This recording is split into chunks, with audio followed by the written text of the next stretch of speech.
Welcome back, my friends. We are back. We started mixing up at 6 o'clock. It is now 8 o'clock. We started mixing at 6. This wasn't really mixed till like 6:30. It's now 8 o'clock.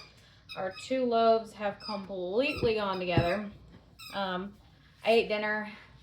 Probably left my dough a little bit longer than it needed to, but who cares? It's not that hard. So this is going to be 2 loaves of dough. So I'm just going to start with separating my two. The dog's going nuts. One to the side. I'm going to work with them one at a time. I have 2 loaf pans here. They've been just very lightly greased with a little bit of butter. Just put a little bit of butter in my hand and just rubbed it around. Washed my hands, and here we are. This dough, not hard to work with. Lamination is super easy. It's not really going to tear or anything like that. You don't got to worry about it. You could make cinnamon rolls with this. Very easy to work with. So I'm just going to press it out. I need it to be as wide as my pan is. So I need it to be like this. If I go too big, I'm gonna have to try to cut it down to make my loaf the way that we're gonna roll it up. So you're just gonna roll, measure with your pan on how you do it. Go with your pan, but we wanna make a long strip, not a wide one. We want it just as wide as our pan is. The longer the better, the more swirl you're gonna get if you're able to kind of get it really stretched out. It's kind of like a cinnamon roll. You're gonna get a lot more swirl out of it. So we come back with our pan.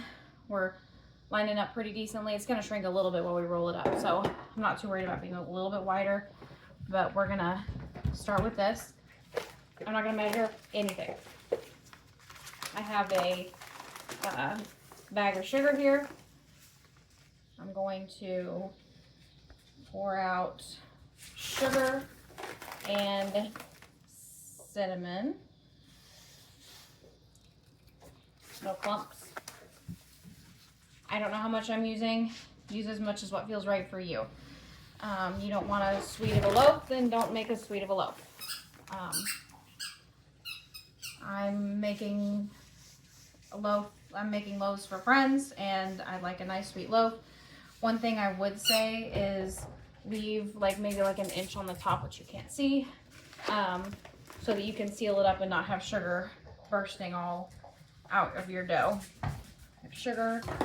I have some cinnamon here. I'm gonna sprinkle some cinnamon out on there. I'm not gonna measure anything. Oop, I need to open a new cinnamon. Thank God I have some more.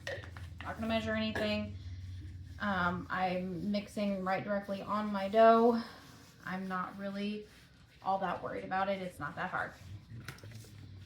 Okay, I'm gonna start rolling it up here. I'm gonna try to make a nice tight roll. I don't want there to be a bunch of air bubbles in there, so I'm gonna kind of pull as I roll. So pull and roll, and you can kind of tuck in your edges as you go like you're making a burrito. That's gonna help too. But I don't want big giant air pockets inside. I want the air to be coming from the yeast and not from my rolling method. So just kind of pulling and rolling, getting it nice and tight in there. And then I'll slide this back so you can see it. When I get to the end of it, I'm gonna pull it and try to seal it down on the end of my loaf here. Because like I said, we don't want a bunch of sugar escaping. So I'm gonna pinch down, pull it, seal it, pull it, seal it. Kind of log the end up like that a little bit. And really, there's our loaf. I want to make sure that we're really pinched off good here. When you're baking in a loaf pan, your bottom's your bottom. So it's not like when you're baking with a band. So when you set it down in your loaf pan, you're gonna set it down like this. I'm going to I'll just take my other shower cap. I'll have to grab another one from my other loaf, but I'll just take my shower cap and set it on top of it and then set it to the side. We're gonna let it have a second rise before we bake it. I'm gonna bake it when it looks like a loaf that I would wanna eat. So I don't know how long that's gonna take. It kind of depends on the temperature of your kitchen. Probably not more than like an hour or two, and it's not gonna bake for very long either. So I'm gonna do my other loaf, and then I will meet you back later on.